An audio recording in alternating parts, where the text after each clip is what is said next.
quite a list. Busch Gardens, Colonial Williamsburg, the Jamestown settlement. Research shows that those are the top 3 reasons people decide to come and visit our area's historic triangle. They have been for decades. But now these places aren't drawing the same number of travelers that they once did. Brett Hall joins us now with plans to turn around the triangle. Brett? Well, we are certainly unique in that we live in an area with 2 major tourism markets, Virginia Beach with the Oceanfront Resort and then the greater Williamsburg area. According to the State of the Region report, since 2019, Virginia Beach has seen the number of hotel rooms sold increase by more than 4%. That's coming out of the pandemic. In the same time period, Williamsburg has seen a decrease of roughly 4%, and that trend is far from revolutionary. Welcome to the Governor's Palace Kitchen. Doing things the way they were done. It's kind of the brand of America's colonial capital. And the reason people still come and walk these streets. After years of escalating attendance, 1987 saw a drop in the number of visitors. But for nearly 3 decades now, not as many families have chosen Colonial Williamsburg for their vacations. A fact Mayor Doug Pons knows all too well.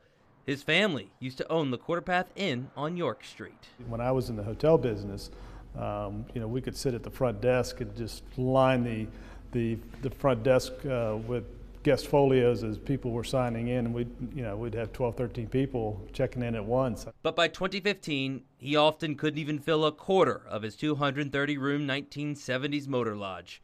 He made the decision to convert the property to apartments. You think back to 1989, Colonial Williamsburg had an attendance of 1.2 million visitors. Now it's in the 500,000 range. And along with those paid visitors, you had a lot of people that came and really just took in the area without buying a ticket. So visitation was much greater back then. Busch Gardens has also seen visitation drop. An estimated 3.2 million people came to the theme park in 2007. Last year, less than 2.5 million entered through the gates. Pons says it's gotten to the point where those who live in his city now bear the brunt of funding it. It used to be the other way around, that room and meals tax was far and away the largest tax bracket of revenue that we've collected. Williamsburg Hotel Motel Association Executive Director Ron Kirkland says it's gotten to the point where the region has seen 20 properties like Pons's disappear. The pandemic really put the nail in the coffin for some hotels. However, Kirkland says for the first time in a long time, he believes those days are over. I think what you'll see moving forward, particularly with the new development at the indoor sports complex, hotels within a 5-minute drive of there are either going to undergo significant renovations, or you might see a franchise come in, buy it, scrape it down to the steel and the concrete, and completely rebuild it new with a newer, fresher hotel. The Williamsburg Sports and Entertainment Center is something the hospitality industry is betting big on.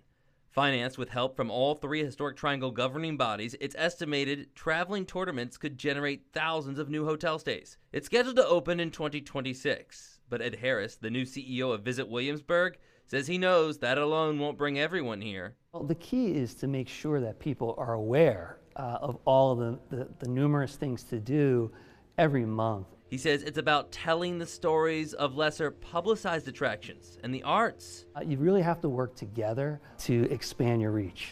He says it's the only way the Triangle keeps turning out the visitor for years to come. Now we really just, brushed the surface right there of everything that they are looking to do to try to increase tourism. We also are going to let you know what Colonial Williamsburg has to say about the waning in-person attendance. That is going to be on wavy.com.